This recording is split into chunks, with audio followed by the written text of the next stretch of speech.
Boa noite a você.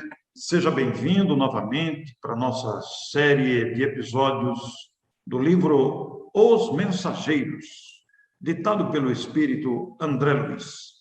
Nós temos nos ocupado dessa sequência de obras e em cada obra, na sequência dos capítulos, para comentar esses tesouros informativos da vida espiritual, através da mediunidade ímpar de Francisco Cândido Xavier.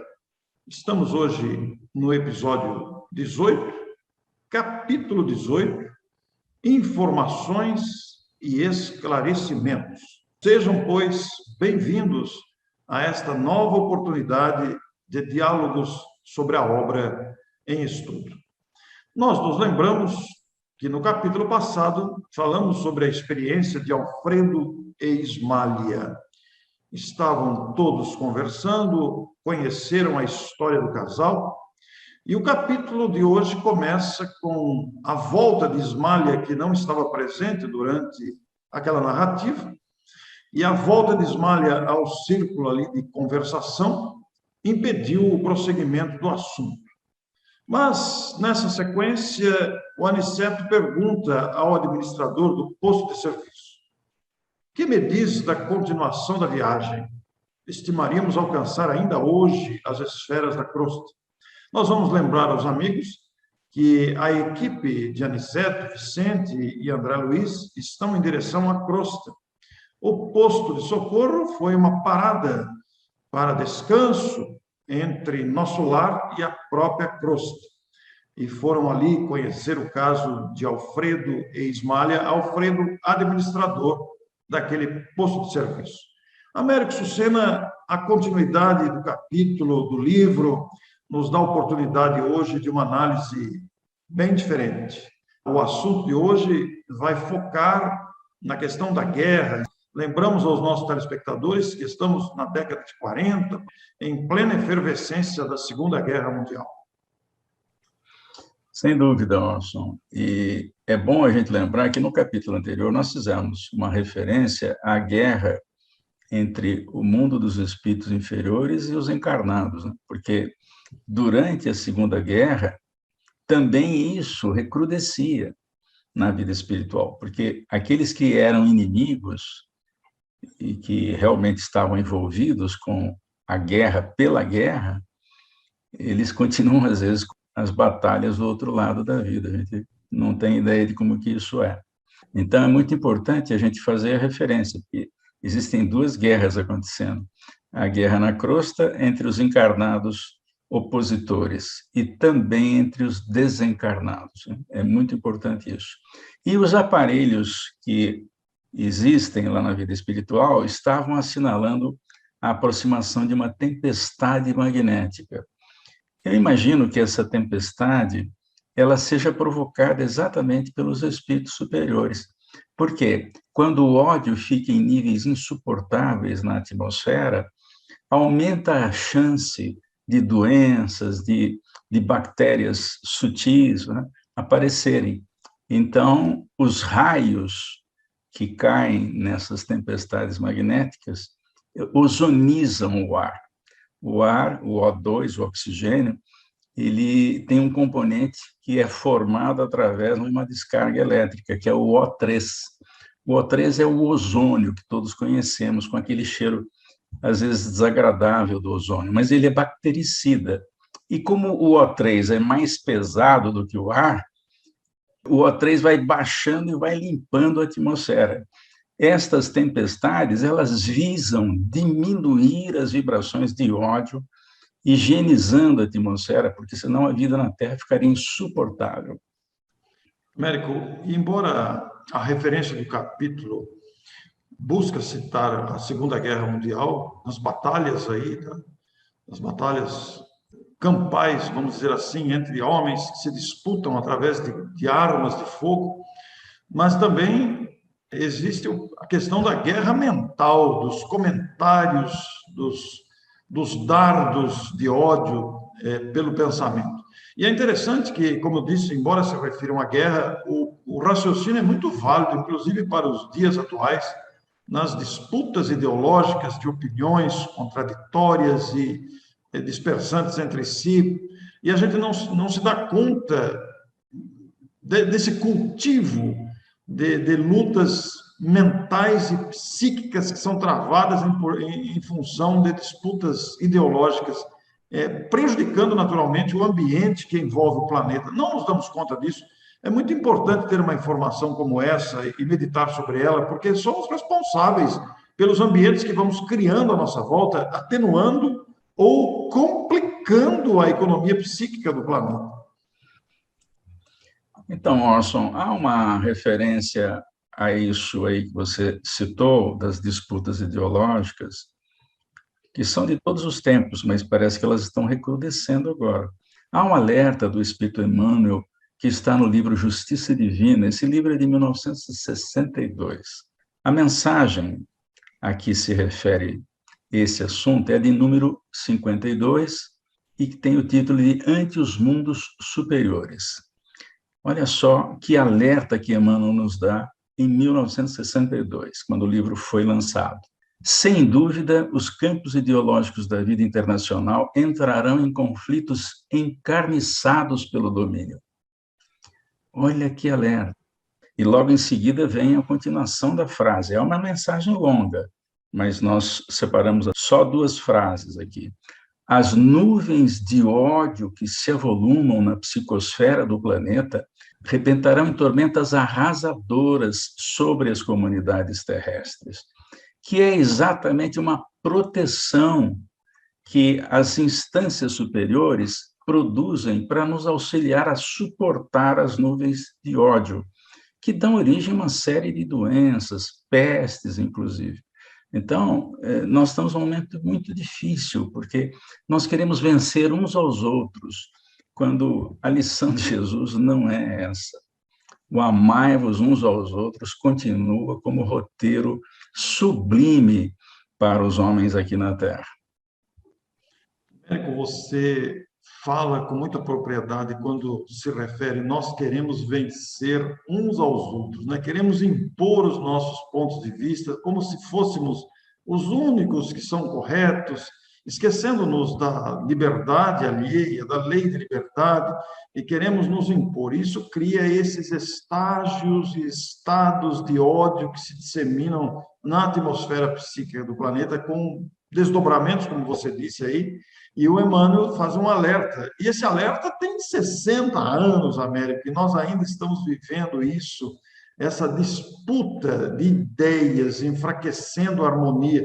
Quando você bem diz, né, o Cristo quer que nos amemos uns aos outros, é a lei de amor que rege o universo, que é estabelecida por Deus, é uma lei de amor em todos os sentidos. E ficamos em disputas de palavras, de ideias, de comportamentos, de partidos, de religiões, de comportamentos, e por aí vai. Isso, claro que o telespectador que está nos vendo, nos ouvindo agora, não se refere exclusivamente, nem está restrito ao Brasil. Essas questões estão espalhadas pelo planeta, demonstrando aí o quanto precisamos ainda disciplinar, inclusive o próprio pensamento. No texto que nós estamos examinando, Orson, há a seguinte referência: quem não luta nas ações bélicas está no combate das ideias, comentando a situação. Enquanto a gente comenta determinadas coisas, ou a favor ou contra, nós estamos alimentando essa fogueira, entre aspas, né? Essa luta. Então, a gente, às vezes, não está no campo de batalha, mas falando mal de um, de outro, comentando isso ou aquilo, nós entramos nessa guerra mental que a humanidade vive hoje, e vivia ao tempo da Segunda Guerra. Por isso, no capítulo anterior, nós ressaltávamos o combate que continua na vida espiritual com os pensamentos entrechocando-se, além da batalha propriamente dita aqui na crosta, né? Então, são 2 batalhas que acontecem. E isso repercute lá em Campo de Paz, a ponto dos aparelhos detetarem que estava se aproximando uma tempestade magnética. Que é para quê? É para limpar a atmosfera e reduzir a pestilência da atmosfera. Daí a preocupação de Alfredo não com Aniceto, mas com os dois estagiários novatos, que são Vicente e André, que não têm experiência na questão e poderiam ser surpreendidos. E o que levou à concordância de Aniceto. Então, o próprio Aniceto vai dizer para Alfredo que ele faz uma avaliação do sacrifício desses companheiros, desses trabalhadores espirituais, nos trabalhos de preservação da saúde humana, considerando os prejuízos dessas vibrações pesadas, alimentadas, inclusive, como você disse aí, por comentários em disputas verbais dispensáveis, porque esses comentários não alteram a realidade, pelo contrário, agravam a situação. Então, são pesados fardos, como está a expressão escrita aqui no capítulo, pesados fardos de serviço para que as tormentas magnéticas invisíveis ao olhar humano não disseminem vibrações mortíferas, a se traduzirem pela dilatação de penúrias, de guerra e por epidemias sem conta. É muito interessante trazer essas observações aqui citadas no capítulo América. É uma coisa que a gente não se dava conta. Veja como é importante a obra de André Luiz e de Francisco Cândido Xavier, que nos permitiu conhecer isso em tempos tão difíceis como a transição planetária. Nós vamos tomar cuidado quando a gente toma partido, né? Claro que todos nós temos, provavelmente, a sua ideologia, todos nós temos o direito até de ter esse ou aquela visão política, mas o que nós não podemos é combater o outro, como se o outro fosse inimigo, o outro é irmão, né? Nós precisamos pensar nisso, né? E deve existir denominadores comuns, né? Porque o que a sociedade precisa é de paz para gerir as suas tarefas, é de emprego para se ocupar dignamente na experiência terrestre. E isso é um denominador comum, tanto de um lado como de outro da ideologia. Isso é denominador comum e não se ataca isso.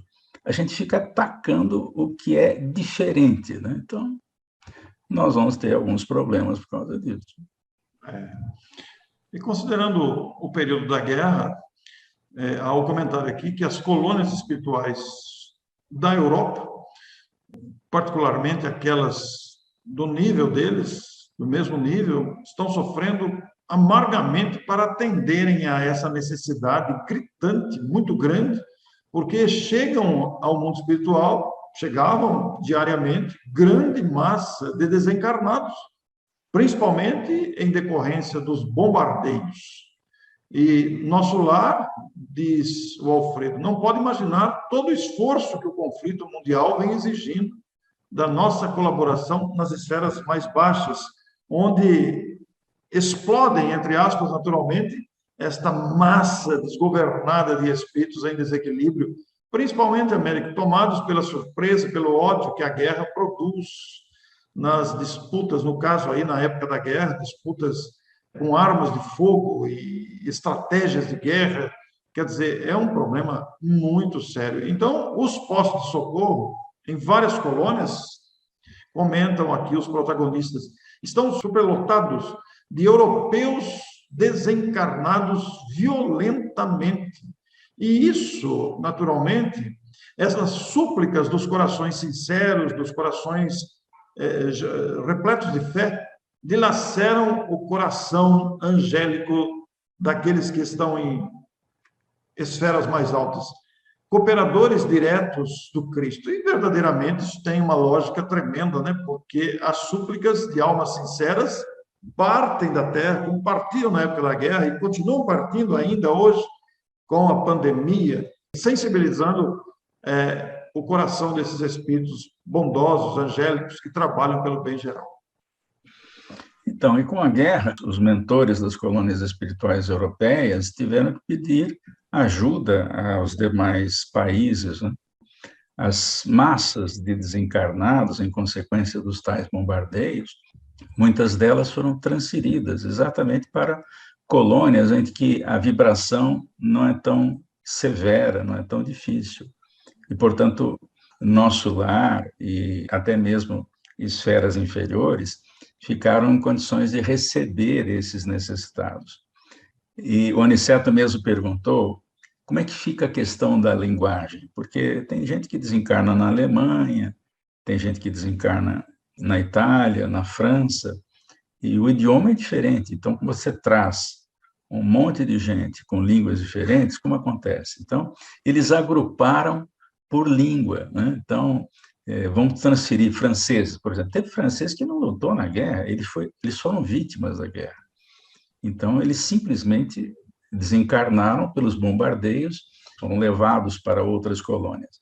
Então, a cada grupo de 50 de um mesmo país, havia um intérprete que conhecia português, exatamente para poder fazer essa intercomunicação, porque nessas regiões próximas à crosta, a barreira linguística ainda existe. Os espíritos precisam usar o próprio idioma, porque ainda não dominam o pensamento.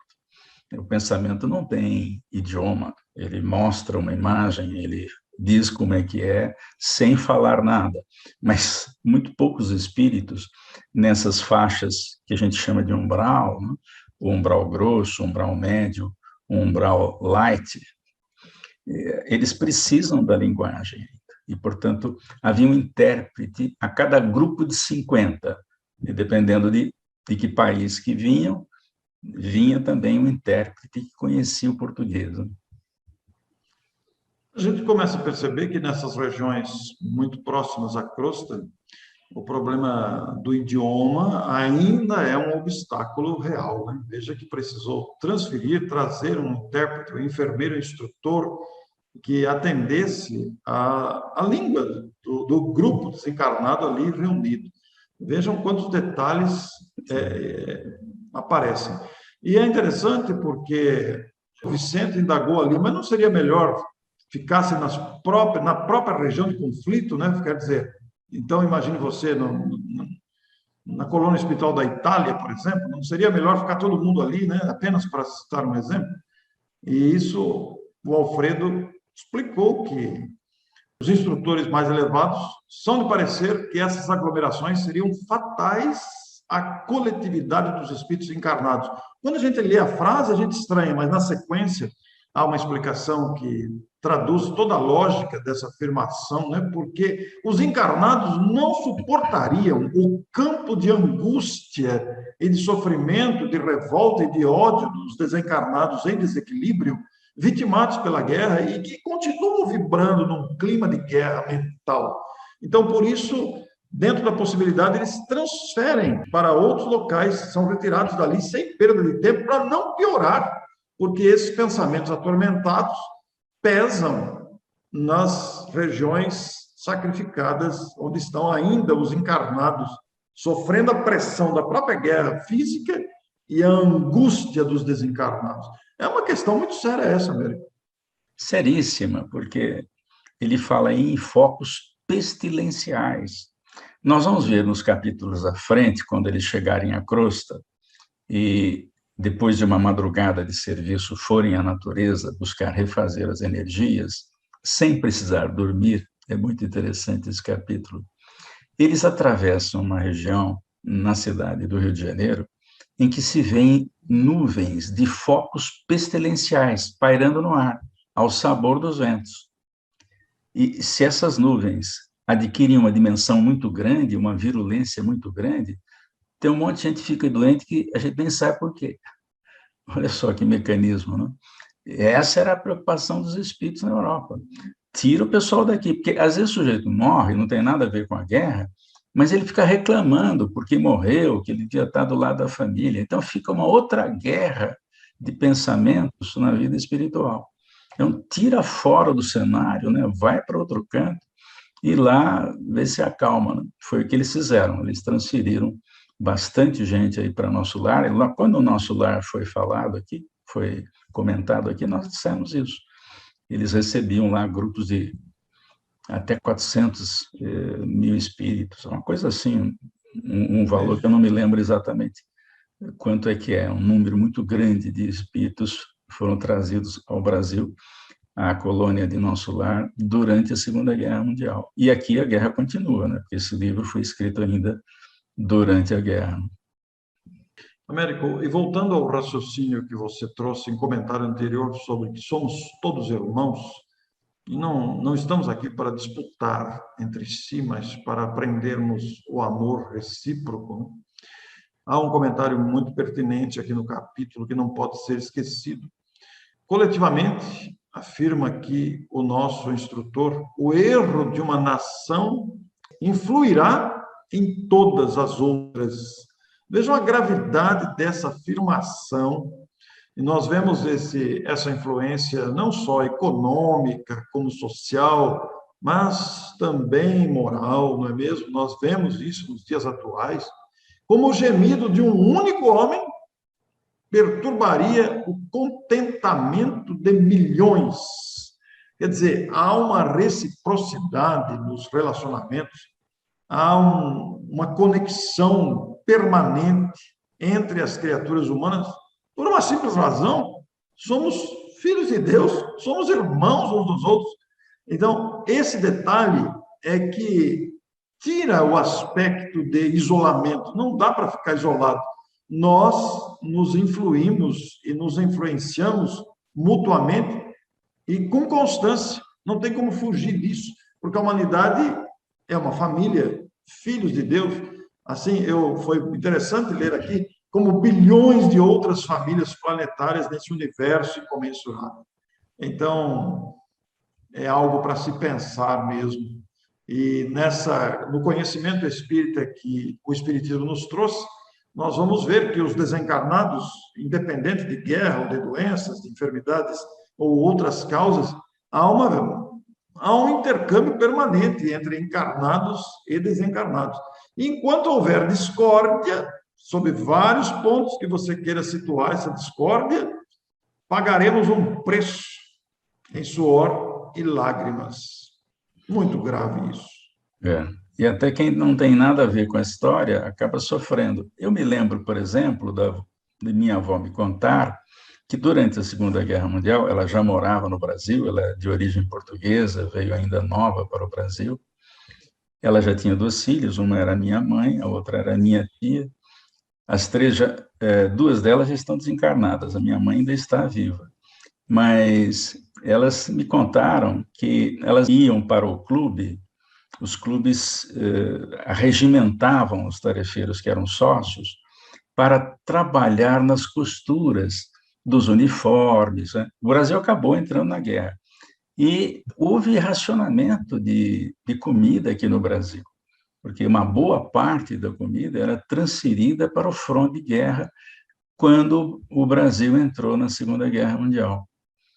Então, mexe com a economia geral. Aí está dizendo, esses mortos vão pesar na economia espiritual da Terra. A guerra pesa na economia aqui da crosta, mas na economia espiritual, os mortos também pesam. Por quê? Você tem que cuidar de um monte de gente que de uma hora para outra desencarna em massa. Então, é um trabalho gigantesco que mexe com todo o planeta, né? Agora, a Europa aprendeu, depois de 2 guerras mundiais, aprendeu a lição. Tanto que a União Europeia, que era um dos objetivos do Cristo, porque ele previu isso, né?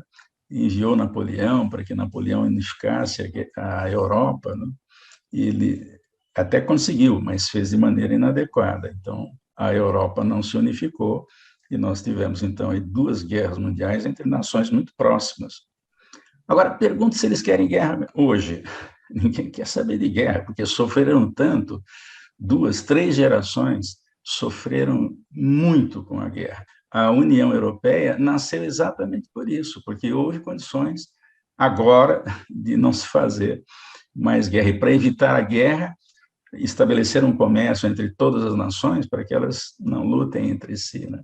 Dependam uma das outras, que era o que o Cristo sempre quis. É um aprendizado duro. E nós aprendemos nesse capítulo aqui que as guerras não estão apenas nas armas, mas também no verbo que destrói, no campo da palavra, nas disputas mentais de discórdia. Todos nós pagaremos um tributo sobre isso, porque ainda nos deixamos seduzir pela maledicência, principalmente, pelo combate mental, e todos sofreremos os resultados do esquecimento da lei de amor, porque cada um de nós, cada um, será responsabilizado de perto pela cota de discórdia que haja trazido à família mundial. Américo, quando a gente lê uma afirmação dessa, a gente fica pensando nos níveis de discórdia que todos vivemos quase que diariamente, porque quando se fala em discórdia, a gente fica pensando em discórdia internacional, mas não é só isso. Existe também a discórdia familiar, às vezes entre irmãos, entre cônjuges, entre pais e filhos, entre patrão e empregado. Cota de discórdia. Então, isso aqui é um convite para a gente se autoavaliar que tipo de discórdia estamos promovendo ou alimentando. O capítulo é uma advertência muito séria para esse aspecto de viver. Então, no capítulo anterior, nós mostramos o problema entre o casal Alfredo e Ismália. O Alfredo tomou uma posição diante das calúnias que Ismália sofreu de combate a ela. Ela morreu à míngua de amor, de fome, de afeto, longe dos filhos, longe do marido, longe do lar. E ele, depois que soube que a ação do sócio foi predatória, ele acabou quase louco, ainda aqui encarnado. Então, veja, duas pessoas em guerra são suficientes para desarmonizar os que estão no entorno. Então, ou nós aprendemos a conviver com meia dúzia de 3 ou 4 dentro de 4 paredes e sob o mesmo teto, ou então como é que a gente vai exigir paz mundial? Se a gente não consegue fazer harmonia com meia dúzia de 3 ou 4. Américo, inclusive, esse comentário que você faz antecede aqui o texto que somos obrigados a lavar roupa suja dentro de casa, né? Por quê? Aqui há um comentário muito interessante sobre os planetas vizinhos, né? do nosso planeta, porque pensando aqui no princípio doutrinário da pluralidade dos mundos habitados, nós somos levados a pensar até que ponto uma guerra num planeta, como aqui estamos nos referindo à Segunda Guerra Mundial, como é que isso influencia na vida de planetas vizinhos. E aqui há uma informação de que os núcleos avançados da espiritualidade superior determinaram providência de máxima vigilância nas fronteiras vibratórias mantidas com o planeta. Ensinam-nos os vizinhos beneméritos superiores que devemos suportar nos próprios ombros toda a produção de mal que levarmos a efeito. Até aprender, Américo. E isso é lavar roupa suja em casa. A gente só vai se libertar disso na hora que a gente aprender a resolver entre nós mesmos aqui. Enquanto não aprendermos, a gente vai continuar patinando aqui, porque os vizinhos realmente não podem responder pelo mal que estamos produzindo aqui. E a gente não faz ideia do mal que a gente provoca nos outros planetas. A gente acha que só o nosso é habitado, não tem ninguém em lugar nenhum mais, só tem na Terra, e não é bem assim, né? Veja que Kardec já era um grande ufologista que dizia, aliás, os espíritos disseram a Kardec, que se tornou um grande ufologista, que os planetas todos são habitados. Às vezes não do jeito que a gente entende, mas não existe nada sem efeito, sem uso, sem propósito, né? Como o universo foi concebido por uma inteligência superior, não existe mecanismo celeste que esteja ocioso, porque o próprio homem faz uma máquina, já comentamos isso, sem peça sobrando. Ninguém põe uma peça que não precisa numa máquina, né? Então, por quê? Porque o próprio homem sabe que não tem sentido isso. Agora, a inteligência suprema do universo vai colocar um planeta lá, Plutão, sem função? Não existe isso. Eles têm a sua função. Às vezes é só para equilibrar movimentos. Isso é possível, né? Mas ele tem uma função. Apesar de ser pequenino, está bem longe, né, da Terra, né? Então, os planetas influenciam uns nos outros. Não conforme o horóscopo de jornal, não estou falando isso. Influencia com energias que nós nem imaginamos. Então, quando um planeta entra em guerra, como foi o caso da Terra, né, os outros oram pelo planeta Terra, exatamente para tentar equilibrar as coisas. Então, está todo mundo interligado. O mal que a gente faz aqui repercute lá. Por isso que nós vamos ter que suportar nos próprios ombros, porque eles se defendem vibratoriamente, né? E a gente fica com a roupa suja aqui dentro mesmo. Temos que aprender. Nessa altura dos diálogos, nessas referências todas, Ismália, que estava presente no ambiente, mantinha-se em silêncio e faz um comentário muito pertinente, dizendo que, infelizmente, coletivamente, nós ainda estamos escravizados ao erro. Nossas obras, diz Ismália, estão reduzidas quase a simples recapitulações que fracassam sempre.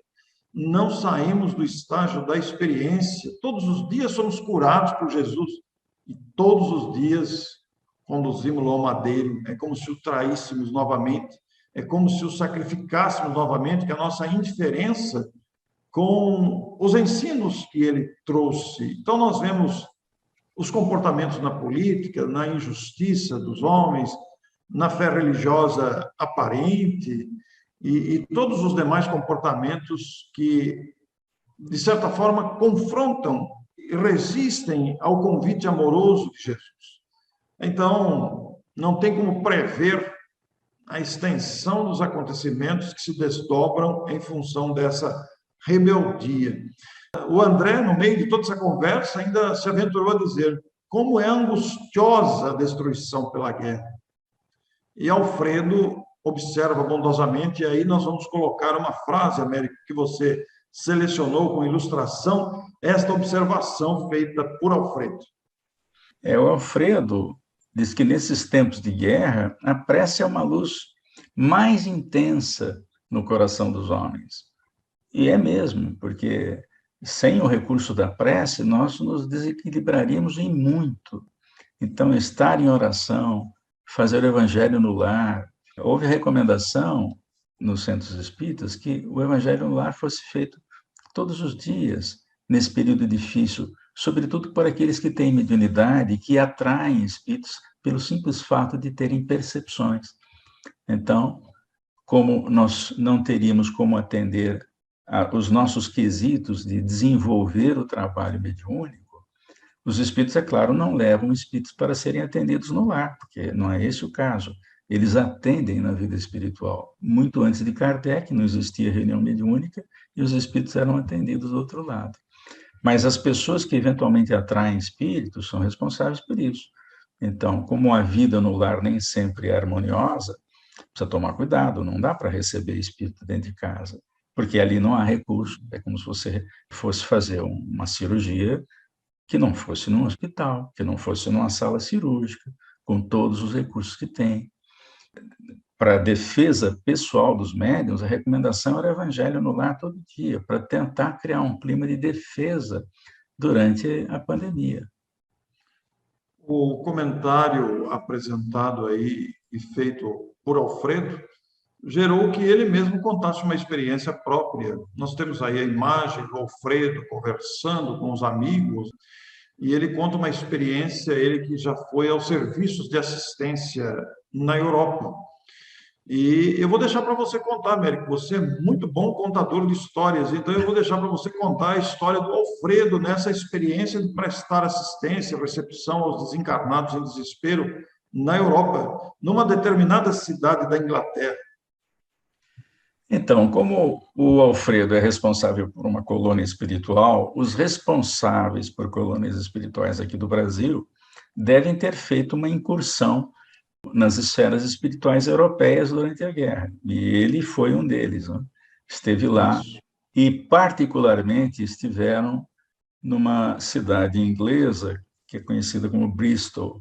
Eles chegaram lá durante um bombardeio e perceberam de longe, sobrevoando por volitação, a cidade que estava sendo atacada por aviões, perceberam que, na noite escura, havia um local fartamente iluminado, um ponto luminoso. Eles se aproximaram e aquela luz foi aumentando. Eles foram chegando perto do local e a luz foi aumentando. E entraram onde eles estavam. Era uma igreja, uma das igrejas de Bristol.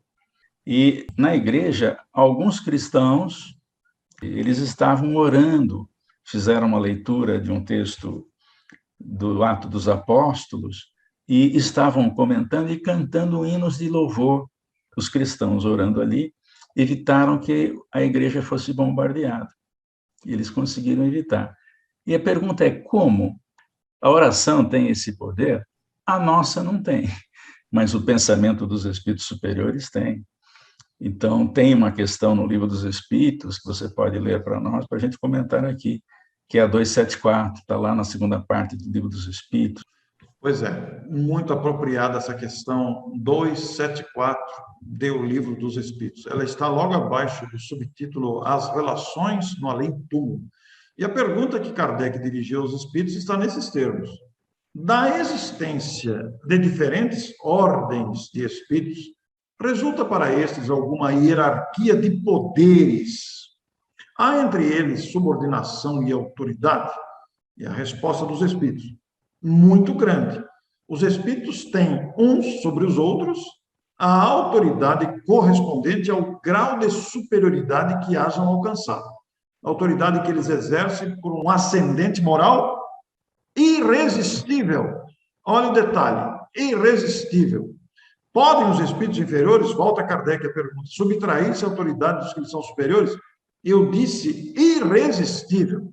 Então, Américo, você citou a situação da igreja não ser atingida pelos bombardeios aéreos. É muito interessante pensar sobre isso. Agora, como é que a gente pode entender isso? Os espíritos impediram o bombardeio da igreja?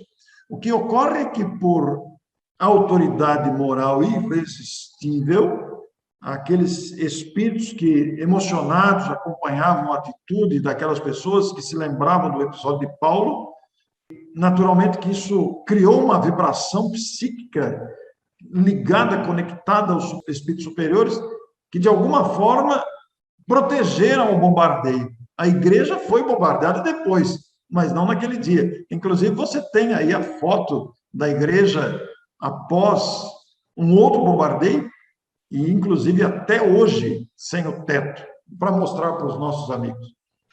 Isso, essa imagem da igreja é de hoje, é atual, né? Vista de longe, né? Mas dá para perceber que nas cumieiras, naquela região das cumieiras, está faltando telhado, né? Tem só aquele V para suportar o telhado, mas está vazio. Depois, na foto seguinte, colocamos aí também, o teto da igreja está todo sumido, dá para ver claramente através das janelas. E a igreja ficou assim até hoje, porque a destruição foi tão intensa que não compensava reconstruir, né? Então, hoje a igreja está desse jeito. Quer dizer, ela não foi bombardeada naquele dia, porque naquele dia a ação irresistível de um espírito superior foi mantida. Ninguém conseguiu apertar o botão lá em cima no avião. Depois, no outro dia, não tinha ninguém orando, a igreja foi bombardeada. Pois é, Américo, antes da gravação, comentando esse episódio aqui, você usou a palavra exata para definir essa autoridade irresistível, que é a prerrogativa de espíritos que alcançaram essa condição, que a sua vontade é usada para essa direção e que cabe nesse exemplo. Comenta isso, Américo, por favor. Seu comentário foi muito pertinente. Então, a gente tem uma ideia disso quando a gente percebe que quando Jesus visitou as terras americanas, isso está lá no livro Brasil, Coração do Mundo, Pátria do Evangelho. Ele reservou uma terra ali para que fosse o coração do mundo. E por isso é que o Brasil tem a maior quantidade de espíritas, católicos, protestantes. Não é à toa, porque há essa preocupação de Jesus de transferir para cá a fé, né, nas várias formas que ela tem, na fé cristã, pelo menos. É importante porque ele delineou uma região na mente que lembrasse um coração, e realmente o Brasil tem esse coração, essa forma de coração. E nós sabemos que, durante a colonização, o Brasil foi atacado por vários países, né? Teve tentativas da Holanda, da Inglaterra, da França, da própria Espanha. mas elas não deram certo. Por quê? Porque Jesus não queria. É claro que teve embates e tal, mas a vontade de um espírito superior, ele não pode impedir, ele não pode ferir o livre-arbítrio, mas ele ajuda com o seu pensamento, sugerindo ideias para que não acontecesse deles invadirem aqui. E nós conservamos até hoje essa extensão territorial. É engraçado porque quando o Brasil foi pegar a terra dos outros, né, é o caso do Uruguai, no tempo da província cisplatina, também os espíritos não queriam que isso acontecesse, e nós perdemos a província cisplatina. E quando tentaram tirar, e tiraram durante um tempo o Acre, também não ficaram com o Acre, porque o Acre fazia parte dessa concepção que Jesus queria para o Brasil, o formato de coração. Então, é esse pensamento que evita que essas coisas aconteçam. Né? E tem um outro fato que aconteceu durante aquele episódio dos mísseis entre Cuba, Rússia e Estados Unidos, muito interessante, né? Porque, segundo os ufologistas da época, eles desligaram as ogivas atômicas lá nos Estados Unidos. Desligaram todas, e ninguém sabe como, ninguém foi lá apertar o botão. Simplesmente os UFOs que estão aí sem autorização para se apresentar na Casa Branca, na Praça da Sé, na Praça de São Marcos, não estão ainda autorizados a fazer isso, mas eles desligaram lá os ninhos de mísseis atômicos, né? E demorou um tempão para religar tudo aquilo, e tem um monte de procedimento, de protocolo e tal. Então, se precisar salvar o sistema solar, porque uma destruição em massa no planeta põe em risco a existência do sistema solar, porque você desbalanceia os planetas todos que estão girando uniformemente em torno do Sol. Então, isso não pode acontecer. Então, essa prerrogativa é dos espíritos superiores. Então, a gente podia ter tido uma guerra atômica, não tivemos até agora. Nós lançamos, ou foram lançadas várias bombas de testes, 2 delas para poder terminar a guerra, foram a de Hiroshima e Nagasaki. Mas nós não tivemos uma conflagração mundial, senão nós podíamos destruir o planeta e perturbar o equilíbrio do sistema solar. Isso os espíritos não podem deixar, porque a gente está interferindo na vida dos outros planetas. Pois é, no episódio aí do bombardeio da igreja, possivelmente essa interferência da vontade, da prerrogativa de um espírito superior impediu que o piloto que sobrevoava aquela região não apertasse o botão que detonaria a igreja, que aos olhos humanos tinha um aspecto sombrio, mas aos olhos espirituais estava iluminada pela fé daquelas pessoas que ali estavam, acompanhadas por uma expedição socorrista, do qual Alfredo fazia parte. É muito bonito ler algo assim e pensar nessa presença de amor junto aos homens. Por isso, o próprio Alfredo conclui: às vezes, é preciso sofrer para compreender as bênçãos divinas. É a última frase do capítulo, Américo. É a última. Infelizmente, ainda tem muito sofrimento ainda na Terra para a gente superar, exatamente para a gente viver como irmãos. É por isso que Jesus, no seu Evangelho, deixou uma síntese fantástica. Ele diz que brandos e pacíficos herdarão a terra. E Kardec fala lá no degredo, no capítulo 18 da Gênesis, do degredo que vai haver. Aqueles que fazem o mal pelo mal, eles têm que sair do planeta, senão a gente fica aí mais séculos e talvez milênios lutando uns contra os outros. Assim, os brandos e pacíficos ficam. Não quer dizer que brandos e pacíficos se entendam harmoniosamente, eu sei. Isso não vai acontecer. Mas é que eles vão deixar de brigar toda hora por qualquer coisa, né? Precisamos abrandar o coração, é o que a gente mais precisa, Américo. A gente anda muito armado, muito com o pé atrás, com pedra na mão. Isso precisa acabar, né? Não está de acordo com a doutrina de amor que o Cristo trouxe ao planeta. Não está. Muito bem. Concluímos o capítulo. Semana que vem estamos de volta com um novo episódio, um novo capítulo. É o episódio 19, capítulo 19. Américo, tem um título bastante instigante, curioso: O Sopro. Vamos ver o que é isso. Muito interessante essa ideia. Muito, sem dúvida nenhuma. Para você que nos vê, que nos ouve, se puder, leia antes o capítulo. Isso ajuda muito na compreensão dos comentários e na oportunidade de deslumbrar-se, de encantar-se com as belezas dos textos que André Luiz nos traz. Muito obrigado e até a próxima semana. Até mais. Até a próxima.